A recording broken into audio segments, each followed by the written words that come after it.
நாட்டில் பல்வேறு இனங்களுக்கிடையிலான ஒருமைப்பாட்டை சீர்குலைக்கும் சர்ச்சைக்குரிய அறிக்கைகளை வெளியிட்டு வரும் ஜம்ரி வினோத் மீது உள்துறை அமைச்சர் டத்துஸ்ரீ சைஃபுடின் நசுத்தியோன் இஸ்மாயில் கடுமையான நடவடிக்கை எடுக்க வேண்டும் என சென்தோசா சட்டமன்ற உறுப்பினர் டாக்டர் குணராஜ் ஜார்ஜ் கேட்டுக் கொண்டுள்ளார்.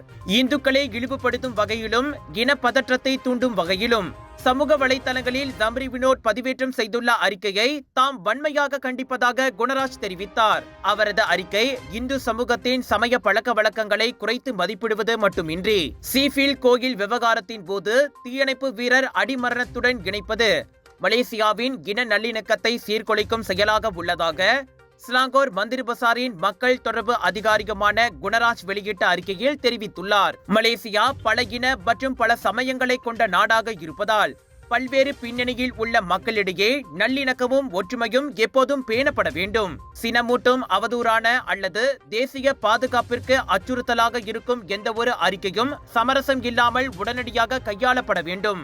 எனவே 1948 ஆண்டின் தேச நிந்தனை சட்டம் மற்றும் தண்டனை சட்டம் உள்ளிட்ட தற்போதுள்ள சட்ட விதிகளின் கீழ் ஜம்ரி மீது உடனடியாக நடவடிக்கை எடுக்கும்படி சைஃபுடினை குணராஜ் கேட்டுக்கொண்டார்.